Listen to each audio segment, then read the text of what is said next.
Assalamualaikum warahmatullahi wabarakatuh. Kami dari kelompok 5 ingin mempresentasikan tentang analisis laporan keuangan PT Indopoli Swakarsa Industri Tbk.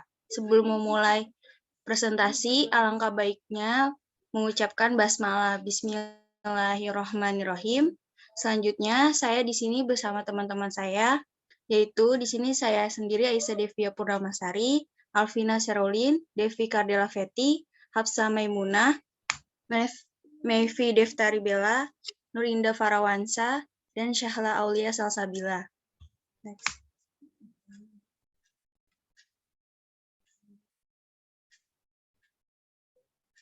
Pembahasan. Bagian 1, Preliminary Financial Analysis. Nah, ini terdiri dari gambaran umum perusahaan, proses bisnis dan siklus hidup, strategi perusahaan, dan market capitalization perusahaan properti. Yang bagian kedua, yaitu analisis laporan keuangan. Di sini itu terdiri dari analisis laporan keuangan komparatif, analisis likuiditas jangka pendek, analisis struktur modal dan solvabilitas, analisis pengembalian atas modal yang diinvestasikan, analisis pemanfaatan aset, analisis perputaran persediaan, analisis kinerja dan probabilitas operasi, analisis pergerakan harga saham, analisis do point, ramalan, dan analisis Altman Z-score. Yang ketiga, bagian ketiga yaitu kesimpulan. Next step. Bagian 1, Preliminary Financial Analysis. 1.1 gambar umum perusahaan. Ini gambar dari PT Indopoli Swakarsa Industri yang didirikan pada tanggal 24 Maret 1995 dan mulai berproduksi secara komersial pada tahun 1996. Kantor pusat beralamat di Wisma Indosemen, lantai 5, Jalan Jenderal Sudirman, Kavling 70 sampai 70 dan 71, Jakarta, dan pabriknya berlokasi di Kecamatan Bungarsari, Purwakarta, Jawa Barat. Kegiatan IPOL ini meliputi bidang industri plastik, lembaran, serta perdagangan besar dan impor. Produk utama IPOL adalah Biaxially Oriented Polypropylene atau BOPP film dan Biaxially Oriented Polyester atau BOPEP film. Pada tanggal 30 Juni 2010, IPOL memperoleh pernyataan efektif dari Bapepam LK untuk melakukan penawaran umum perdana saham IPOL atau IPO kepada masyarakat sebanyak 2.300.178.500 dengan nilai nominal 100 per saham, dengan harga penawaran 210 per saham, disertai dengan waran seri 1 yang diberikan secara cuma-cuma sebagai insentif sebanyak 460.035.700 dengan pelaksanaan sebesar 250 per saham. Next step. Bagian 1, Preliminary Financial Analysis. Di sini itu terdiri dari life cycle perusahaan, merupakan upgrade atas produksi yang ada dan sistem kontrol IT agar menjadi lebih terintegrasi dan terotomatisasi. B. Mengembangkan teknologi produk guna mendiversifikasi produk high-end. C. Mengembangkan berbagai teknologi daur ulang agar sejalan dengan kepedulian dunia terhadap masalah lingkungan. Yang D. Menitik beratkan pada sumber daya manusia dan brain power, terutama di era industri 4.0. Untuk itu, kami menetapkan penghargaan sebagai bentuk apresiasi terhadap bakat dan kontribusi karyawan. Next step. Bagian 1, Preliminary Financial Analysis. 1.3 Strategi perusahaan. Indopoli mengalokasikan dana belanja modal sebesar 9,5 juta US dollar tahun ini. Duit itu diberikan untuk membeli mesin anyar dan meningkatkan kemampuan atau upgrading mesin. Rinciannya yaitu 1,5 juta untuk beli saham thermal lamination film, selebihnya 8 juta US dollar untuk meningkatkan kemampuan mesin metalizing. Rencana 2 tahun memperkuat performa mesin itu bagian dari strategi pemasaran Indopoli. Perusahaan berkode IPOL di Bursa Efek Indonesia tersebut berencana melego produk bernilai tambah tingginya ke pasar Amerika Serikat. Mengingat pada tanggal 15 April lalu, Indopoli mendirikan anak usaha yang bernama Island Inc. di Chicago, Amerika Serikat. Selanjutnya akan dilanjutkan oleh teman saya, Alvina. Saya akan melanjutkan 1.4 market capitalization perusahaan properti. Konstelasi bisnis dan industri properti Indonesia saat ini tengah memuncak. Pengembang berlomba membangun proyek prestisius dengan nilai investasi triliun rupiah. Berdasarkan besaran nilai kapitalisasi pasar, pada tahun 2016 tercatat 10 pengembang yang menjadi penguasa pasar properti Indonesia, seperti grafik berikut ini. Berdasarkan data di atas, dapat dilihat bahwa Tria Sentosa sebagai market leader perusahaan properti dengan nilai kapitalisasi pasar sebesar 38,35% di seluruh Indonesia. IPOL sendiri berada di urutan ke-6 dengan nilai kapitalisasi pasar sebesar 2,50% atau hanya 35% jika dibandingkan dengan IPOL. Next, Devi. Aca. Next. Yang kedua, analisis laporan keuangan. 2.1 analisis laporan keuangan komparatif. Di sini terdapat grafik komponen laporan laba rugi common size tahun 2016 sampai tahun 2020. Dari pos-pos di atas dapat dilihat pada pos beban pokok penjualan yang mengalami kenaikan di tahun 2017. Namun terjadi penurunan berturut-turut sampai tahun 2020. Penurunan ini diperkirakan berhubungan dengan strategi manajemen yang lebih berfokus pada memperkuat pasar ekspor. Perusahaan plastik dan kemasan PT Indopoli Swakarsa Industri atau IPOL mendirikan anak usaha baru bernama Island Global. Strategi memperkuat pasar ekspor dilakukan IPOL setelah manajemen meningkatkan produksi, terutama produk berupa thermal film dan metalis film. Tak hanya itu, IPOL punya program upgrading mesin pabrik agar lebih efisien. Next. Next, Caca. Selanjutnya ini ada grafik 3 komponen neraca common size tahun 2016 sampai tahun 2020.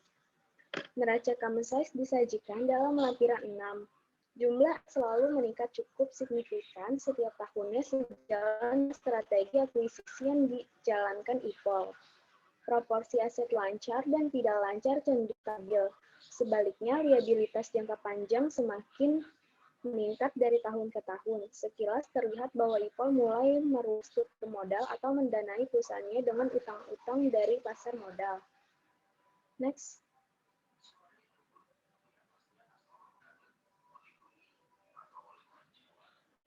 Di sini ada grafik 4, yaitu komposisi aset dari tahun 2016 sampai tahun 2020, dan diagram 1, komposisi aset tahun 2020. Dari grafik di atas, ada 3 pos yang cukup signifikan terhadap total aset yang dimiliki IPOL, yaitu aset tetap, properti investasi, serta piutang usaha. Di tahun 2020, proporsi aset tetap menyumbang sebesar 45%. Aset tetap ini sebagian besar digunakan oleh IPOL sesuai intensi manajemen. Apabila relevan, biaya perolehan juga digunakan dapat mencakup estimasi awal biaya pembongkaran dan pemindahan aset tetap dan restorasi lokasi aset tetap. Untuk pos persediaan terdiri dari persediaan barang jadi dan juga bahan baku dan pembungkus. Di tahun 2020, persediaan yang jumlahnya signifikan berupa persediaan barang jadi sebesar 16%.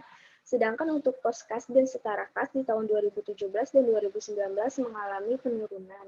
Namun, terjadi kenaikan yang cukup signifikan pada tahun 2020 sejumlah 28.216.321. Strategi IPOL dengan mempertahankan saldo kas yang cukup besar ini dilakukan dalam rangka mengantisipasi risiko likuiditas dengan saldo kas dan setara kas yang cukup besar. IPOL memastikan ketersediaan sumber pendanaan cukup untuk aktivitas operasi dan aktivitas investasinya. Selanjutnya akan dilanjutkan oleh teman.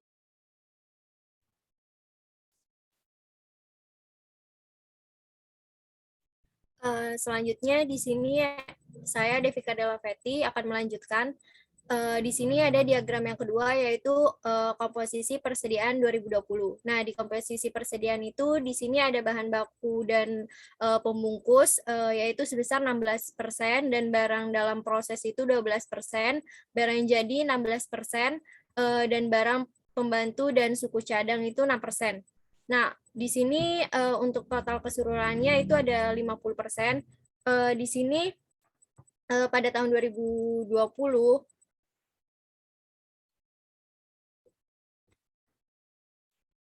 di sini pada tahun 2020 menunjukkan strategi dari IPOL dengan mempertahankan saldo kas udah cukup baik dan ini dilakukan dalam rangka mengantisipasi resiko likuiditas. Jadi dengan saldo kas dan setara kasnya yang cukup besar, IPOL sudah memastikan ketersediaan sumber pendanaan cukup untuk aktivitas operasi dan aktivitas investasinya.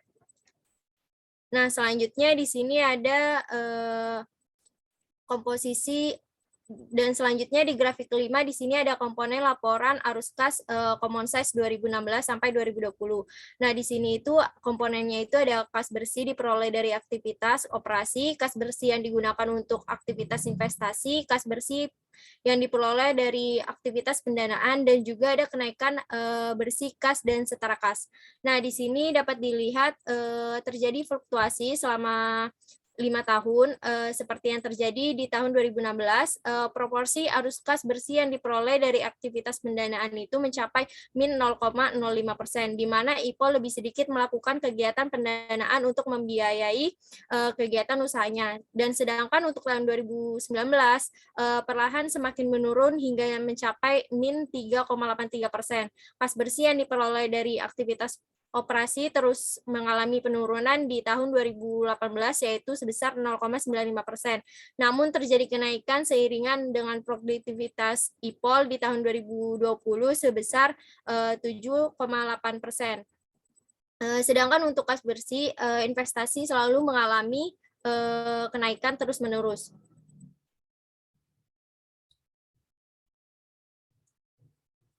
Nah, selanjutnya di sini ada grafik yang ke-6, di sini dapat dilihat ada komponennya perputaran persediaan, perputaran piutang usaha, dan rasio cepat serta rasio lancar.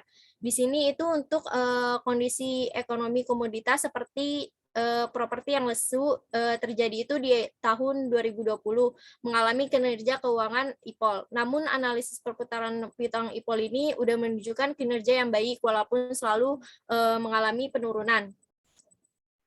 Jadi kondisi akhir tahun ini bakalan mempengaruhi kinerja IPOL. Jadi hal ini itu akan didukung oleh perkembangan piutang usaha yang tumbuh lebih cepat daripada penjualan, yaitu mencapai puncaknya pada tahun 2018 yaitu sebesar 123,5% meskipun ada penurunan di tahun 2020 yaitu sebesar 108,25%, tetapi tidak terlalu signifikan. Dan juga hal ini menunjukkan kebijakan dari kredit IPOL ini sudah lebih agresif dalam pengelolaan piutangnya. Periode dari penagihan piutang dagang yang terus meningkat selama 5 tahun berturut-turut. Sayangnya untuk kenaikan periode penagihan piutang ini tidak diikuti dengan pola yang sama untuk periode konversi kira-kira yang membaik di tahun 2008, namun menurun hingga 2020.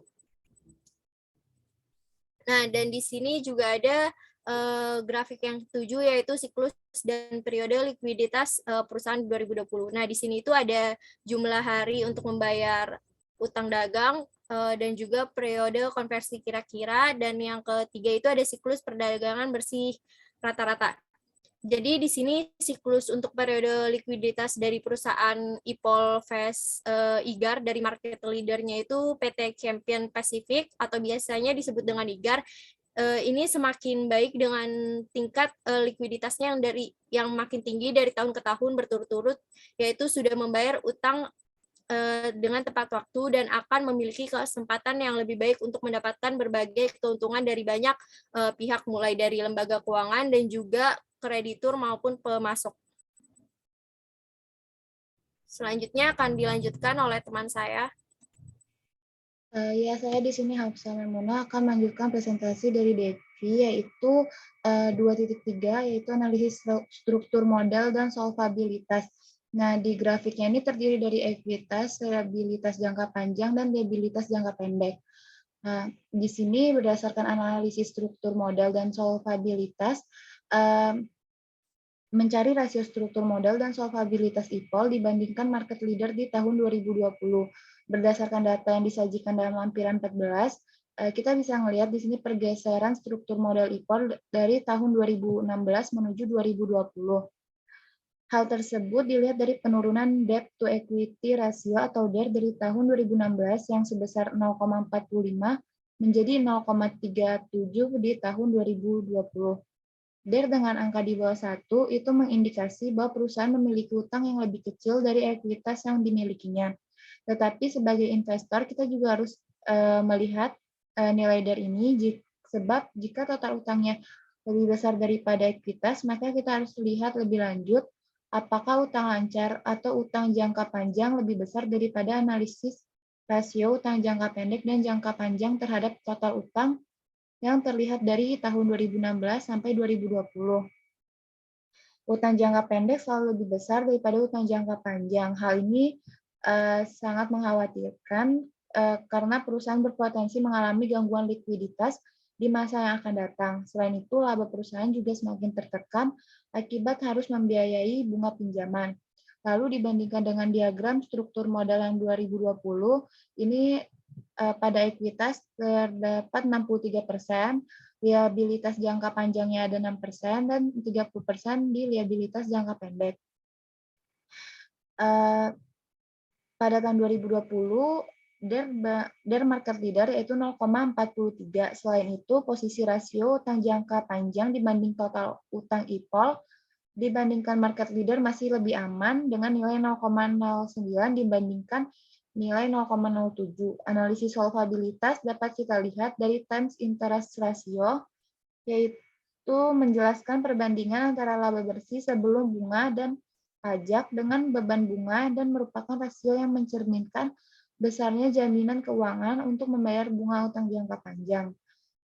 Terlihat dari tabel analisis solvabilitas, times interest ratio IPOL dari tahun ke tahun mengalami penurunan dan penaikan, mengindikasi adanya penurunan jaminan keuangan untuk membayar bunga utang perusahaan. Kita bisa lihat dari sisi lain, yaitu terdapat peningkatan jumlah liabilitas dibandingkan ekuitas IPOL, juga mengindikasikan adanya usaha IPOL untuk melakukan ekspansi dan membiayai proyeknya.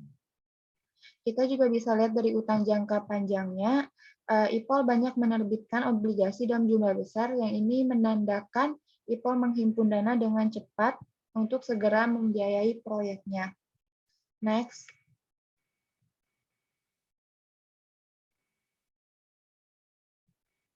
Ini 2.4, yaitu analisis pengambilan atas modal yang diinvestasikan. Ini ada grafik analisis ROIC tahun 2016 sampai 2020. Jika dibandingkan dengan perusahaan pesaingnya, ROA IPOL berada di level yang sama, yaitu hanya PT IGAR saja yang memiliki nilai tertinggi ROA IPOL, yaitu di posisi 2%.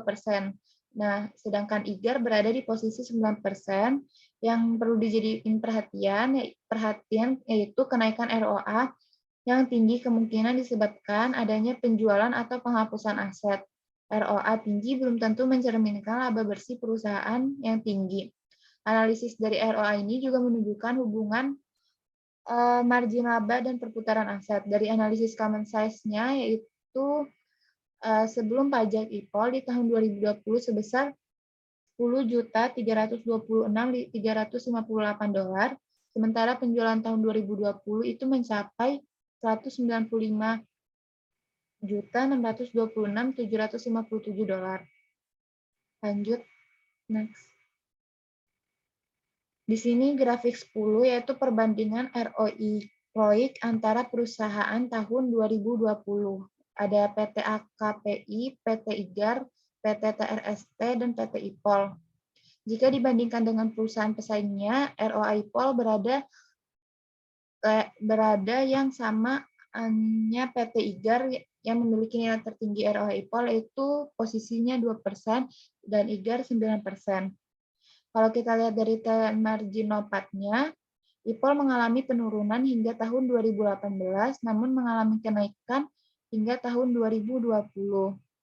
Di tahun 2018, margin NOPAT IPOL sebesar 3.546%. Kenaikan ini didukung dengan meningkatnya pendapatan penjualan yang diperoleh IPOL dan efektivitas penggunaan biaya produksi yang kita lihat dari menurunnya harga pokok penjualan, yaitu penurunan beban pokok penjualan. Namun, kondisi perputaran net operation asset-nya dari tahun 2016 ke 2020 mengalami kenaikan. Di tahun 2018 sebesar 135%, kemudian untuk tahun 2016 sampai 2017 tidak mengalami perubahan, sedangkan 2019 sampai 2020 mengalami penurunan sampai posisi 115%. Hal ini menunjukkan pendapatan penjualan yang dihasilkan dari penggunaan aset belum maksimal dan justru mengalami penurunan di tahun 2020. Secara umum, perputaran aset yang lebih tinggi cenderung lebih banyak disukai.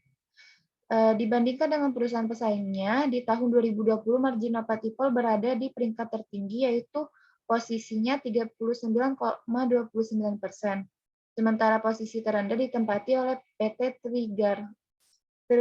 Tiga Raksa Satria yang mencapai 3,84% dari perputaran net operation asetnya. Lalu IPOL berada di peringkat terbawah yaitu sebesar 1,29%. Dan di atasnya itu ada TRS yaitu sebesar 1,35%. RNOA IPOL dari tahun 2016 sampai 2020 mengalami penurunan kecuali di tahun 2018. Lalu komponen RNOA ini terdiri dari NOPAT dan NOA. Analisis berikutnya yaitu akan menganalisis tes ekuitas biasa atau Return on Common Equity atau ROCE, yaitu ada 3 variabel utama yang mempengaruhi, yaitu RNOA, LF, dan spread. ROCE IPOL mengalami penurunan yang signifikan di tahun 2020 dari tahun sebelumnya, akan tetapi di 2018 mengalami kenaikan. Sementara dibandingkan pesaingnya, ROCE IPOL berada di peringkat 2 terbawah. Analisis ROCE ini dilakukan menganalisis 3 variabel utama yang di atas tadi. Analisis yang pertama mengenai RNA IPOL yang dijelaskan di atas. Selanjutnya analisis atas leverage keuangan atau LEF.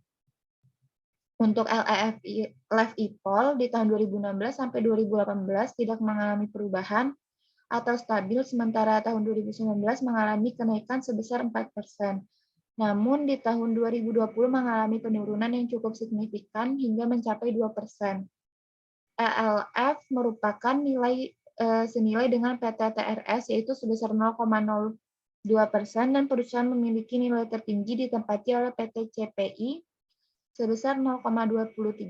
Peningkatan rasio ini menyebabkan resiko bagi IPOL.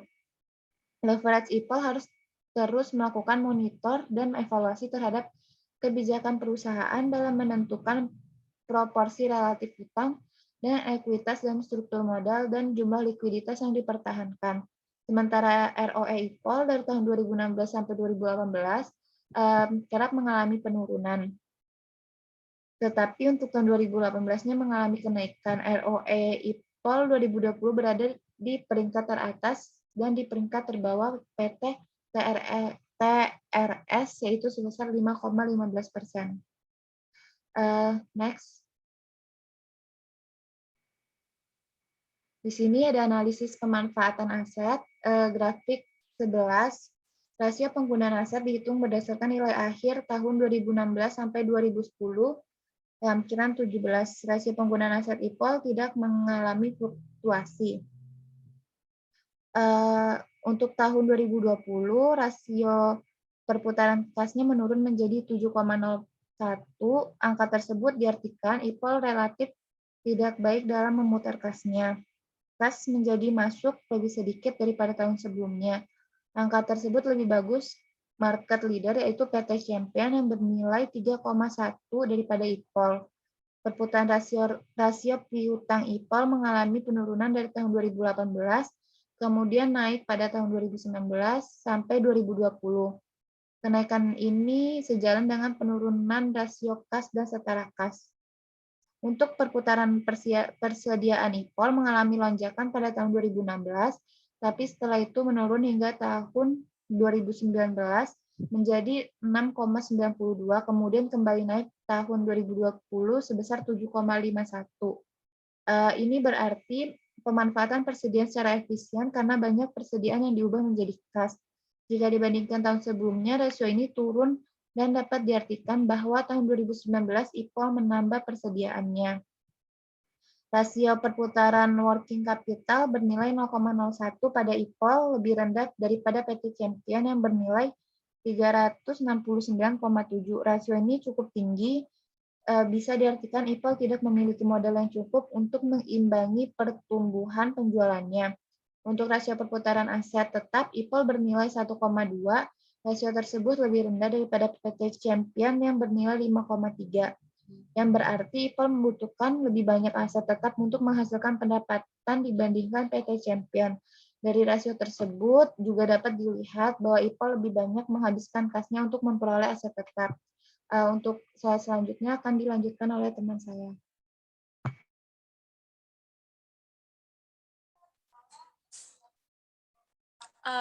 Next step. Selanjutnya di sini ada grafik 12, yaitu rasio pemanfaatan aset dibandingkan market leader tahun 2020. Di situ ada IPOL 2020 dan PT Champion 2020. Pada tahun 2020, rasio perputaran kas dan setara kas menurun menjadi 7,01. Angka tersebut dapat diartikan bahwa IPOL relatif tidak baik dalam memutar kasnya. Kas menjadi masuk lebih sedikit daripada tahun sebelumnya. Angka tersebut lebih bagus market leader, yaitu PT Champion yang bernilai 3,1 daripada IPOL. IPOL di sini dapat menagih piutangnya sehingga kas bisa bertambah. Meskipun demikian, nilai tersebut masih jauh dari market leader yang bernilai 5,0. Hal ini berarti bahwa masih ada beberapa piutang macet pada IPOL. Jika dibandingkan dengan tahun sebelumnya, rasio ini turun dan dapat diartikan bahwa pada tahun 2019 IPOL menambah persediaannya. Meskipun demikian, angka tersebut masih cukup bagus daripada PT Champion yang bernilai 6,0. Rasio perputaran working capital yang bernilai 0,01 pada IPOL lebih rendah daripada PT Champion yang bernilai 369,7. Rasio yang cukup tinggi ini bisa diartikan bahwa IPOL tidak memiliki modal yang cukup untuk mengimbangi pertumbuhan penjualannya. Untuk rasio perputaran aset tetap, IPOL bernilai 1,20. Rasio tersebut lebih rendah daripada PT Champion yang bernilai 5,3. Nilai ini berarti menghasilkan pendapatannya dibanding PT Champion. Dari rasio tersebut, juga dapat dilihat bahwa IPOL lebih banyak menganalisis kasnya untuk memperoleh aset tetap. Next step. Kemudian di 2.6 itu ada analisis perputaran persediaan. Di situ ada bahan baku dan pembungkus, kemudian ada barang dalam proses, ada barang jadi, dan bahan pembantu dan suku cadang. Grafik 13 yaitu komposisi persediaan pada tahun 2016 sampai 2020. IPOL memiliki satu jenis persediaan, yaitu persediaan lancar. Dalam menganalisis perputaran persediaan, kami menggunakan analisis perputaran persediaan sebagaimana ada di lampiran 4, jumlah persediaan yang dimiliki oleh IPOL memiliki tren yang selalu meningkat setiap tahunnya, namun mengalami penurunan dari tahun sebelumnya. Itu bisa kita lihat bahwa bahan baku dan pembungkus pada tahun 2016 sampai 2018 dia naik, kemudian pada tahun 2019 dia menurun sampai 2020. Untuk barang dalam prosesnya, untuk 2016 dia naik terus sampai tahun 2019, dan pada tahun 2020 dia menurun. Sedangkan untuk barang jadi, IPOL 2016 naik sampai 2018, kemudian 2019 turun, dan pada tahun 2020 dia bisa mencapai naik lagi. Dan yang terakhir itu ada bahan pembantu dan suku cadang, dia nilainya stabil dari 2016 ke 2020. Lanjut, Dep.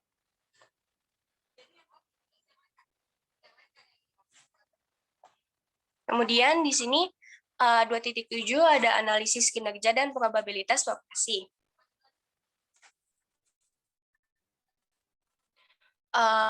Ada grafik 14, yaitu rasio profit margin 2016 dan sampai dengan 2020. Yang hijau itu gross profit margin, kemudian ada operating next profit, dan ada next profit margin. IPOL mengalami kenaikan profit yang cukup stabil dari tahun 2016 hingga tahun 2020. Bisa dilihat itu untuk gross profit-nya itu menurun pada tahun 2017, kemudian naik di 2018 sampai dengan 2020. Kemudian untuk operating net profit-nya itu dia 2017 tuh mengalami penurunan, kemudian 2018 naik lagi, dan 2019 dia nurun, kemudian 2020 dia mengalami peningkatan lagi. Dan untuk net profit margin-nya untuk 2017 dia menurun, kemudian naik, lalu 2019 dia mengalami penurunan lagi, dan 2020 dia meningkat kembali. Next, Dep.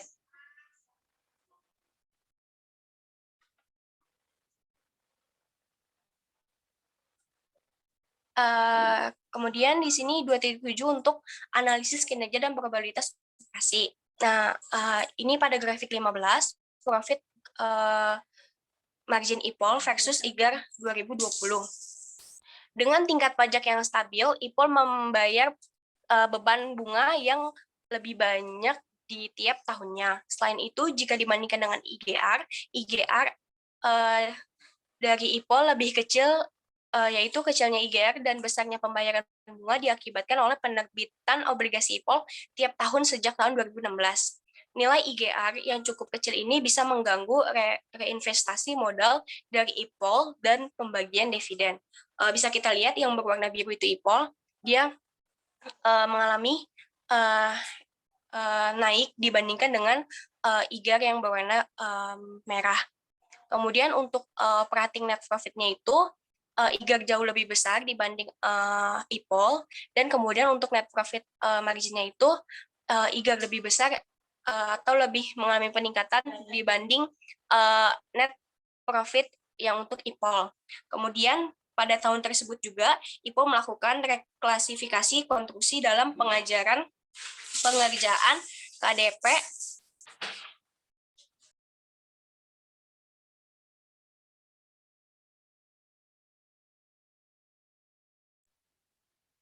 maaf, saya lanjutin. Kemudian aset tetap, sehingga nilai aset tetap naik. KDP yang diklasifikasi berasal dari KDP anak perusahaan yang diakuisisi oleh IPOL. Akuisisi tersebut juga mampu menekankan beban pokok penjualan jika dibandingkan dengan IGAR yang bernilai 17,30% pada tahun 2016. Kemudian IPOL memiliki rasio yang cukup bagus sebesar yaitu 23,40%. Selanjutnya akan dilanjutkan oleh teman saya yaitu Nur Indah Farwansyah. Iya. Pada grafik 16, analisis penyusutan IPOL 2016 sampai dengan 2020 dan versus IGAR. Menunjukkan apakah perusahaan dapat memperoleh cukup kas untuk menambah asetnya atau mengganti aset yang usang. Rasio ini diperoleh dari membandingkan akumulasi penyusutan dengan nilai aset tetap tanpa tanah dan konstruksi dan dalam pengerjaan. Jadi rasio beban penyusutan terhadap aset tetap IPOL cukup kecil dibandingkan dengan IGAR. 55% versus 66%. Penyusutan aset tetap IPOL hanya sebesar 55% untuk tahun 2020. Nilai tersebut cenderung stabil dan turun dari tahun-tahun sebelumnya. Rasio beban penyusutan terhadap penjualan digunakan untuk menghitung berapa banyak jumlah pendapatan yang digunakan untuk memelihara modal yang digunakan oleh perusahaan. IPOL memiliki rasio sebesar 78%. Rasio ini kurang bagus dibandingkan dengan IGAR yang bernilai 79%. Artinya, IPOL terbebani oleh depresiasinya. Next slide, deh. 2.8. Analisis pergerakan harga saham. Selama tahun 2016, perkembangan harga saham IPOL mengalami penurunan sebesar sebagaimana ditunjukkan pada grafik tersebut. Grafik 17. Harga saham IPOL 2020. Berdasarkan grafik di atas dapat dilihat bahwa perkembangan harga saham IPOL selama 4 tahun terakhir cenderung stabil walaupun berada pada kisaran yang rendah. Hal ini dikarenakan IPOL baru melaksanakannya pada akhir tahun 2016. Pada grafik nomor 17, pada pasar yang lesu pada perusahaan properti pada akhir tahun 2020 menimbulkan gejolak yang mengakibatkan harga-harga saham properti anjlok. Selain dikarenakan peningkatan harga lahan dan produksi, kenaikan suku bunga kredit berimbas pada penurunan penjualan sektor properti sebesar 4-5% pada tahun ini. Selain itu, dengan adanya peraturan Bank Indonesia mengenai loan to value mengakibatkan akses masyarakat atas kepemilikan properti menjadi terbatas. Kondisi pasar yang kurang bergairah juga dialami oleh hampir keseluruhan perusahaan properti. Bahkan, IGAR sebagai market leader mengalami tingkat penaikan yang sangat drastis. Berdasarkan pada grafik di atas, dapat dilihat bahwa perkembangan harga saham IPOL selama 4 tahun berakhir cenderung stabil, walaupun berada pada kisaran yang rendah. Hal ini dikarenakan IPOL baru melaksanakan IPO pada akhir tahun 2016. Meski tergerus faktor suku bunga dan LTV, pertumbuhan emiten sektor properti diprediksi lebih tinggi dari sektor lain. Saham properti masih banyak diburu investor karena potensi pertumbuhan pendapatan masih tetap terjaga. Karena produk domestik bruto atau disebut PDB Indonesia masih solid. Hal ini juga didukung dengan meningkatkannya jumlah penduduk golongan menengah ke atas. Setiap penjualan seperti atau properti atau perumahan masih bisa tumbuh selama suku bunga perbankan masih terjaga di level rendah. Pelaksanaan pemilihan umum di tahun 2014 juga dapat menjadi faktor sentimen penggerak dengan adanya visi dan misi calon presiden atau wakil pemimpin negeri ini dalam bidang perekonomian dalam negara. Ganti slide, Debbie. 2.9. Analisis DuPont. Pada lampiran ini menyajikan analisis DuPont IPOL untuk tahun 2016 sampai dengan 2020 dengan perbandingan perusahaan dalam industri yang sama untuk tahun 2020. Dari tahun ke tahun, IPOL cenderung mengalami sedikit penurunan kecuali setelah tahun IPO. Apabila dirinci ke dalam 3 faktor, terlihat bahwa net profit margin dan financial leverage terus mengalami peningkatan yang menunjukkan bahwa IPOL mampu menggunakan tambahan utang yang sebagian besarnya digunakan untuk perolehan aset untuk menciptakan tambahan keuntungan. Namun, demikian, tambahan keuntungan tersebut tidak berimbang dengan penambahan aset yang diperoleh. Hal ini menyebabkan aset turnover mengalami penurunan yang menjadi penyebab utama ROE menurun. Memang persediaan dalam industri properti yang berupa aset real estate membutuhkan waktu yang lebih lama hingga siap untuk dijual. Sehingga hal di atas sangat mungkin terjadi apabila dirinci ke dalam 5 faktor terlihat bahwa EBIT margin terus mengalami peningkatan yang menunjukkan bahwa secara keseluruhan kegiatan operasional IPOL mampu berjalan dengan efisien. Interest burden yang semakin menurun menunjukkan utang perusahaan semakin besar, sehingga beban bunga ikut membesar. Hal inilah yang menyebabkan financial leverage terus meningkatkan dan menambah beban bunga perusahaan, mengalami fluktuasi yang tidak signifikan. Pada grafik 19, perbandingan ROE dan faktor penyusunnya menyajikan analis DuPont IPOL untuk tahun 2016 sampai dengan 2020 dan perbandingan dengan perusahaan dalam industri yang sama untuk tahun 2020. Apabila dibandingkan dengan perusahaan lain dalam industri sejenis untuk tahun 2020, ROE IPOL sebesar 16%. Cukup bagus, bahkan lebih tinggi dari IGAR, yaitu 11%, sebagai market leader. Namun, ROE IPOL tidak terlepas dari finansialnya yang lebih besar, sementara net profit margin IPOL sendiri masih berada di bawah perusahaan lain. Hal ini dipengaruhi oleh strategi promosi IPOL yang mengeluarkan biaya iklan dibandingkan penjualan yang lebih besar dari perusahaan lainnya dan beban bunga yang sangat besar.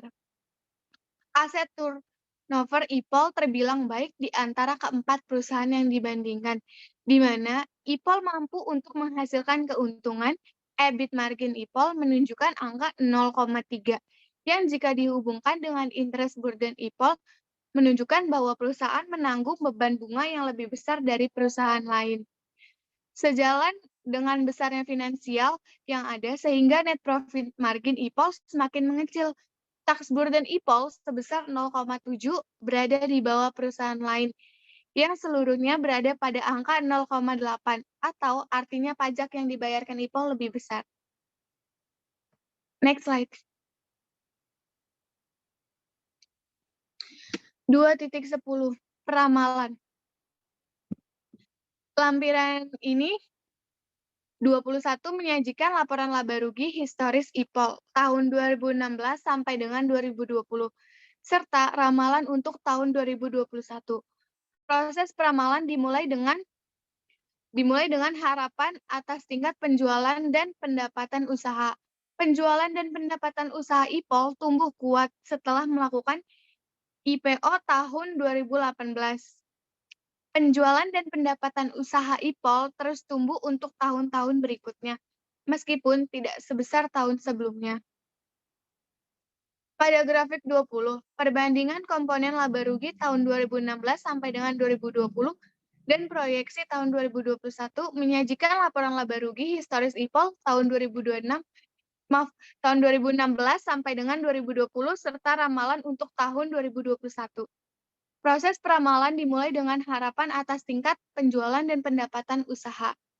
Nah, untuk ramalan tahun 2021, perusahaan optimis target penjualan pemasaran bisa tumbuh sekitar 5% sampai dengan 10%, atau diperkirakan penjualan dan pendapatan usaha akan tumbuh sebesar 10%. Namun, demikian, angka tersebut sulit dicapai melihat tren sales growth IPOL yang terus naik turun dan adanya ketidakpastian kondisi ekonomi global yang disebabkan oleh melemahnya kinerja ekonomi makro, yang masih akan berlanjut di tahun 2021. Oleh karena itu, penjualan dan pendapatan usaha IPOL untuk tahun 2021 tidak akan jauh berbeda dari tahun sebelumnya. Nah, sehingga penjualan dan pendapatan usaha IPOL hanya akan tumbuh maksimum sebesar 3% atau meningkatkan 193 juta dari tahun 2021. Margin laba kotor IPOL terus menurun setiap tahunnya secara konsisten. Penurunan terjadi karena IPOL tidak mampu meningkatkan penjualan dan menekan beban pokok penjualan secara bersamaan. Beban pokok penjualan dan beban langsung diproyeksikan kembali mengalami penurunan sehubung dengan strategi manajemen IPOL yang lebih berfokus pada akuisisi perusahaan. Dengan demikian, diperkirakan gross profit margin perusahaan akan meningkatkan menjadi sekitar 22% beban penjualan. Umum dan administrasi pun terus menurun setiap tahunnya, kecuali pada tahun 2020.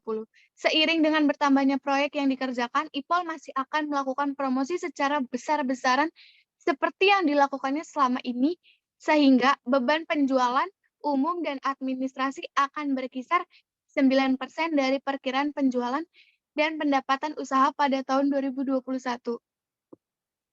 Beban bunga berada pada kisaran 14% untuk 1 tahun.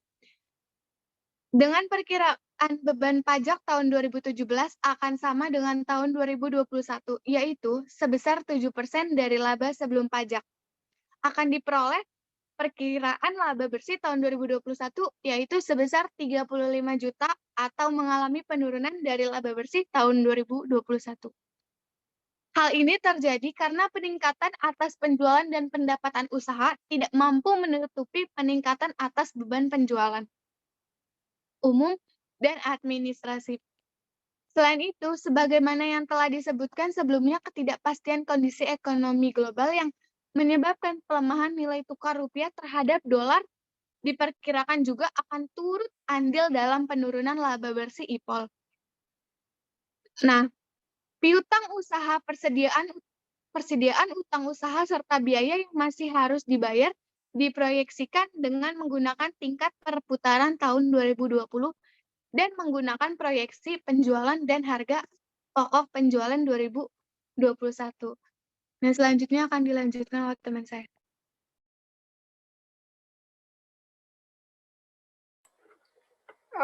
Di sini terdapat grafik 21, yaitu perbandingan komponen aset tahun 2016 sampai 2020 dan proyeksi di tahun 2021. Piutang usaha, persediaan utang usaha, serta biaya yang masih harus dibayar diproyeksikan dengan menggunakan tingkat perputaran tahun 2020 dan menggunakan proyeksi penjualan dan harga pokok penjualan tahun 2021. Properti investasi diperkirakan meningkat sesuai tren, kemudian aset tetap akan meningkat dengan perkiraan tambahan capital expenditure sebesar 6.431% dari penjualan IPO sesuai komitmen manajemen pada akhir tahun 2020. Secara keseluruhan, jumlah aset akan bertambah dengan proporsi K sebesar 3,7% dari proyeksi total aset. Liabilitas jangka pendek diperkirakan tidak akan jauh berbeda dari tahun 2020, sementara liabilitas jangka panjang diperkirakan menurun. Kemudian, saldo akun-akun likuiditas tidak akan banyak berubah, mengingat proyeksi laba yang justru menurun dan tidak adanya rencana penerbitan saham tambahan oleh IPOL. Next slide.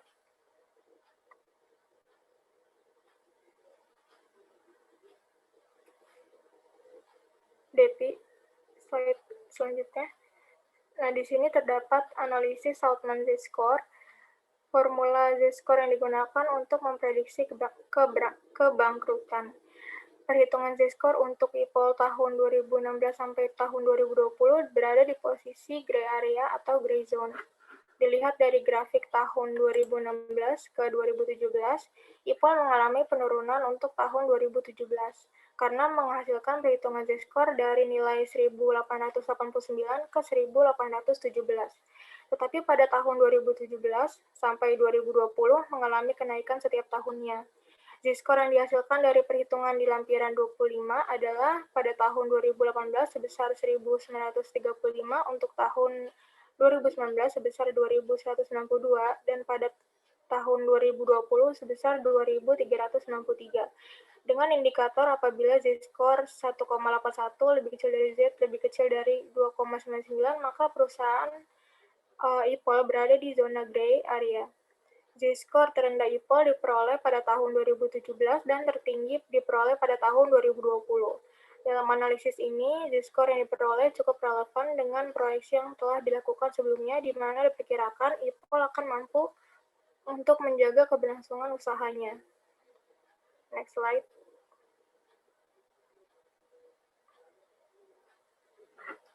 Kesimpulan nomor 1 itu laporan keuangan korporatif menunjukkan tren peningkatan yang positif, baik untuk laba bersih, jumlah aset, maupun arus kas dari aktivitas operasi. Dengan saldo kas dan setara kas yang cukup besar, IPOL memastikan ketersediaan sumber pendanaan cukup untuk aktivitas operasi dan aktivitas investasinya. Kemudian nomor 2, rasio lancar dan rasio cepat IPOL menunjukkan bahwa aset lancar yang dimiliki mampu untuk menutupi utang jangka pendek yang akan jatuh tempo. Rasio lancar IPOL pada tahun 2019 mengalami peningkatan dibandingkan dengan tahun 2018. Rasio lancar yang baik dan aman adalah jika berada di atas 1, artinya jumlah aktiva lancar di atas utang lancar. Rasio cepat IPOL juga terus mengalami kenaikan selama 5 tahun terakhir. Kemudian nomor 3, berdasarkan analisis struktur modal dan solvabilitas, modal IPOL 5 tahun terakhir meningkat. Dari IPOL hanya sebesar 0,37 pada tahun 2020 yang didefinisikan di bawah 1, menandakan bahwa perusahaan memiliki utang yang lebih kecil dari ekuitas yang dimilikinya. IPOL banyak pula menerbitkan obligasi dalam jumlah yang besar, yang menandakan adanya usaha IPOL menghimpun dana untuk membiayai produknya. Kemudian nomor 4, ROA IPOL di tahun 2017 mengalami penurunan dan terjadi kenaikan kembali di tahun 2018. Dan tahun 2020 sementara untuk tahun 2019 tidak mengalami kenaikan maupun penurunan atau bisa disebut juga stabil. Jika dibandingkan dengan perusahaan pesaingnya pada lampiran 16, ROA IPOL berada di level yang sama. Dilihat dari tren margin nopatnya, IPOL terus mengalami penurunan hingga tahun 2018, namun kembali mengalami kenaikan hingga tahun 2020. Dapat dilihat di lampiran 15. Kemudian di nomor 5, perputaran kas dan setara kas mengalami kenaikan dari tahun 2016 hingga tahun 2018, dan rasionya turun pada tahun 2019 dan tahun 2020. Hal tersebut juga dialami oleh aset-aset lainnya, kecuali perputaran piutang.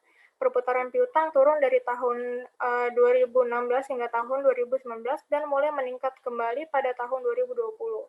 Pada tahun 2020 ini, rasio perputaran kas dan setara kas menurun menjadi 7,01. Hal tersebut menandakan bahwa IPOL relatif tidak baik dalam pemutaran kasnya.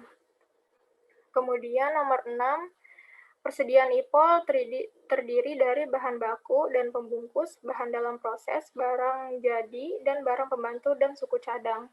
Jumlah persediaan IPOL lebih rendah dibandingkan beban pokok penjualan yang menyebabkan rasio perputaran persediaan menjadi lebih rendah.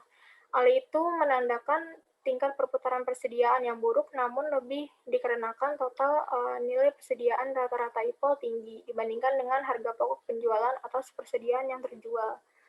Nomor 7, analisis kinerja dan profitabilitas operasi. Rasio profit margin dihitung berdasarkan presentasi gross profit, EBIT, dan net income terhadap penjualan. IPOL mengalami kenaikan profit yang cukup stabil dari tahun 2016 hingga tahun 2020. Dapat dilihat di lampiran 18. Next slide. Nomor 8, berdasarkan grafik di lampiran 19, dapat dilihat bahwa perkembangan harga saham IPOL selama 4 tahun terakhir cenderung stabil walaupun berada pada kisaran yang rendah. Kemudian nomor 9, analisis DuPont IPOL untuk tahun 2016 sampai 2020 dan perbandingan dengan perusahaan dalam industri yang sama untuk tahun 2020. Dari tahun ke tahun, ROE IPOL cenderung mengalami sedikit penurunan. Hal ini menyebabkan aset turnover mengalami penurunan yang menjadi penyebab utama ROE menurun. Interest burden yang semakin menurun menunjukkan utang perusahaan semakin besar sehingga beban bunga ikut membesar. Hal inilah yang menyebabkan financial leverage terus meningkat dan tax burden mengalami fluktuasi yang tidak signifikan. Kemudian nomor 10, laporan laba rugi historis IPOL tahun 2016 sampai tahun 2020 serta ramalan untuk tahun 2021. Perusahaan optimistis target penjualan pemasaran atau marketing sales bisa tumbuh sekitar 5% sampai 10%, atau diperkirakan penjualan dan pendapatan usaha akan tumbuh sebesar 10%. Margin laba kotor atau gross profit margin IPOL terus menurun setiap tahunnya secara konsisten, dengan diperkirakan beban pajak tahun 2017 akan sama dengan tahun 2021. Dan properti investasi diperkirakan meningkat sesuai tren. Kemudian aset tetap akan meningkat dengan perkiraan tambahan capital expenditure sesuai komitmen manajemen pada akhir tahun 2020.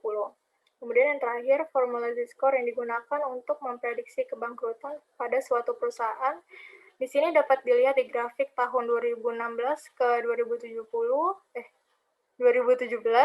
IPOL mengalami penurunan mengalami penurunan, tetapi pada tahun 2017 sampai 2020 mengalami kenaikan setiap tahunnya. Z-score yang dihasilkan dari perhitungan di atas itu pada tahun 2018 sebesar 1.935, untuk tahun 2019 sebesar 2.192, dan pada tahun 2020 sebesar 2.393. Dengan indikator Z-score ini berada di gray area atau zona gray. Kemudian Z-score terendah IPOL diperoleh pada tahun 2017, yakni sebesar 1.817, dan tertinggi diperoleh pada tahun 2020, yaitu sebesar 2.393. Kemudian strategi manajemen IPOL yang lebih berfokus pada memperkuat pasar ekspor, perusahaan plastik, dan kemasan PT Indopolis Wakarsa Industri Tbk atau IPOL ini mendirikan anak usaha baru yang bernama Elan Incorporation di Amerika Serikat. Hal tersebut dapat memperkuat pemasaran IPOL di pasar global, menjadi keuntungan bagi IPOL juga untuk peningkatan penjualan dan pendapatan usaha. Profitabilitas IPOL masih terlihat aman. IPOL mengalami risiko yang terbilang rendah. Tentu risiko ini akan menjadi pertimbangan bagi investor, terutama investor yang bersifat risk averse atau penghindar risiko. Sekian yang dapat kelompok kami sampaikan. Mohon maaf kalau ada kesalahan. Wassalamualaikum warahmatullahi wabarakatuh.